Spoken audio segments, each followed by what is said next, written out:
ଶୀତ ଦିନରେ ଟିକେ ଖରାରେ କାମ କଲେ ଭାରି ବଢ଼ିଆ ଲାଗେ। ସେଥିପାଇଁ ଖରାରେ ଗଛ ଗୁଡ଼ା ବି କହୁଛନ୍ତି ଆମେ ବି ପୁରା ଟାଣ ଖରାରେ ରହିମୁ। ଖରାରେ ଯଦି ରଖିବୁ ତାହେଲେ ଗଛ ଗୁଡ଼ାକ ଗ୍ରୋଥ୍ ହଉଛନ୍ତି, ନହେଲେ ନାଇଁକା ଜମା ଉଧଉନାହାନ୍ତି। ଦେଖୁନ ବାଇଗଣ ଗଛ ଗୁଡ଼ା 2-3ଟା ମୁଁ କାଢ଼ିଥିନି ଖରାକୁ, 3ଟା ଯାକ ବଢ଼ିଛି ହୁ ହୁ ହେଇକି ପତ୍ର କେନା ବାହାରିଲାଣି। ଆଉ କିଛି ବଳକା ଗଛ ଫୁଲକୋବି ଆଉ ଏଇ ସବୁ ଗଛ ସାଇଡ଼ରେ ରହିଯାଇଥିଲା, ସେ ସବୁ ଟିକେ ପତଳା ହେଇଯାଇଛି। କାହିଁକିନା ଶୀତ ଦିନରେ ସବୁ ଗଛକୁ କମ୍ ପାଣି ଦରକାର ଆଉ ତା ସହିତ ଖରା ପ୍ରବଳ ଦରକାର। ଏଗୁଡ଼ାକୁ ଯେତେ ଖରାରେ ଦବ ସେତେ ଇଏ ଭଲ ବଢ଼ିବ। ମୋ ବନ୍ଧାକୋବି ଦେଖୁନ, ବନ୍ଧାକୋବିର ବି କେତେ ସୁନ୍ଦର ବାନ୍ଧି ଆସିଲାଣି। କେହି କହିବ ଏ ସବୁ ଛୋଟିଆ ଛୋଟିଆ ଦେଖନ୍ତୁ 5 କେଜିଆ ଅଟା ଜରିରେ ଲଗେଇଛି। 5 କେଜିଆ ଅଟା ଜରି ମୁଁ ଏଇଠି ମିନିମମ୍ ଗୋଟେ ବର୍ଷ ହେଲା ସାଇତିକି ସବୁ ରଖିଥିନି ପନିପରିବା ଗଛ ଲଗେଇମି ବୋଲିକି। ଠିକ୍ କାମରେ ଯାହା ଲାଗିଯାଇଛି ଏଥରକ, ସିଏ ମାନେ ଗୋଟେ ବର୍ଷ ଭଳିଆ ସେ ମୋର ଆଡ଼ଜଷ୍ଟ କରିନବ।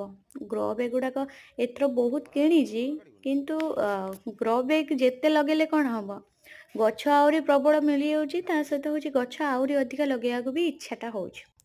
ସେଥିପାଇଁ ଏ ଅଟା ଜରି ଆଉ ଏଇଭଳିଆ ୱାନ୍ସ ୟୁଜ୍ ଗ୍ରୋ ବ୍ୟାଗ୍, ଏଇସବୁ ଗ୍ରୋ ବ୍ୟାଗ୍ ସବୁ ଲଗେଇ ଲାଗେଇକିରି ବହୁତ ଫସଲ ଅମଳ କରିହେବ।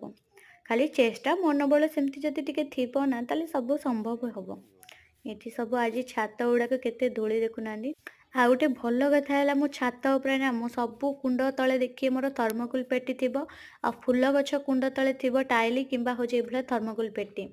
ନହେଲେ ଏଇଭଳିଆ ପଟା ଫଟା ରଖିଥିମି। କାହିଁକି କହିଲେ, ଏସବୁ ପଟା ଫଟା ଆଉ ଏଇଭଳିଆ ଥର୍ମୋକୋଲ୍ ପେଟି ରଖିଦେଲା ବେଳକୁ ଛାତ ଧୋଇଲା ବେଳେ ମୋତେ ଅସୁବିଧା ହେଉନି। ଆଉ ତା ସହିତ ଛାତ ଅଳିଆ ବି ବେଶୀ ହେଉନି। କାଦ ମାଟି ପଡ଼ିଲା ଧର ନା, ମୁଁ ତାକୁ ସାଇଡ଼୍ କରି ଖରକି ହେଉଛି, ସୁବିଧା ହେଉଛି ମୋତେ। ତା ସହିତ ଯଦି ଗରମ ଦିନରେ ନା ଏମିତି ଥର୍ମୋକୋଲ୍ ପେଟି ଦେଇକି ରଖିବେ, ଆପଣଙ୍କ ପୋର୍ଟକୁ ଗରମ ଧାସ ଜମା ବାଜିବନି। ପୋର୍ଟର ତଳ ଭାଗ ବି ଯେଉଁ ଟିକେ ପାମ୍ପରା ହେଇଯାଏ, ଯେଉଁଟାକି ପାଣି ଖରା ଖାଇକିରି, ସେ ପାମ୍ପରା ବି ହେବନି। ମୋର ଗ୍ରୋ ବ୍ୟାଗ୍ ଗୁଡ଼ାକ ବହୁତ ଦିନ ସେଥିପାଇଁ ଲାଷ୍ଟିଂ ବି କରୁଛି। ଗ୍ରୋ ବ୍ୟାଗ୍ ଦେଖୁନାହାନ୍ତି, ସବୁ ଗ୍ରୋ ବ୍ୟାଗ୍ ତଳେ ମୁଁ ସେଇଭଳିଆ ରଖିଛି ମୋର ଥର୍ମୋକୋଲ୍ ପେଟି ଖଣ୍ଡ। ଆଉ ଥର୍ମୋକୋଲ୍ ଗୁଡ଼ାକ ବି ଫିଙ୍ଗିବା ଅପେକ୍ଷା ଏଇଭଳିଆ ଦେଇଦେଲେ ଛାତ ଗୁଡ଼ା ବି ଜମା ନୁଙ୍ଗୁରା ହେଉନି। କାହିଁକିନା ପେଟି ଗୁଡ଼ାକ ରହିଲା ଦ୍ୱାରା ଛାତ ଗୁଡ଼ାକ ସବୁ ଦାଗ ଦାଗ ହେଇଯାଏ ନା, ଭାରି ଅସନା ଲାଗେ।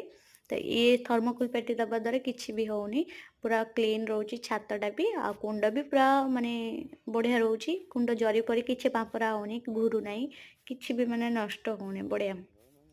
ଏବେ ଛାତ ସବୁ ମାନେ କ୍ଲିନ୍ ହେଇଗଲା, ଗଛ ବି ସାଇଜ୍ କରି ସବୁ ରଖିଦେଲି। ତ ଏଠି ସାଇଜ୍ କରି ରଖିଲା ପରେ ଏବେ ମୁଁ ଆପଣଙ୍କୁ ମୋ ବଗିଚାଟା ଦେଖାଉଛି, ଦେଖନ୍ତୁ। ମୋର ଏଇଟା ପନିପରିବା ଗୋଟେ ସାଇଡ଼୍ କରିଦେଇଛି, ଏଥର ସେପାରେଟ୍ କରିଦେଇଛି। ଫୁଲଟା ଗୋଟେ ସାଇଡ଼୍ କରିଦେଇଛି। ଆଗରୁ ସବୁ ମିଶାମିଶି ହେଇକି ରହୁଥିଲା ବୋଲି ଘାଣ୍ଟି ହେଉଥିଲା, ଏଥର ସେଥିପାଇଁ ସବୁ ଅଲଗା ଅଲଗା କରି ରଖିଛି। ତ ପନିପରିବା ହଜବେଣ୍ଡଙ୍କର, ଫୁଲ ଗଛ ହେଉଛି ମୋର। ତ ଆମ ଦୁଇ ଜଣଙ୍କର ଏଭଳିଆ ଅଲଗା ହେଇଛି।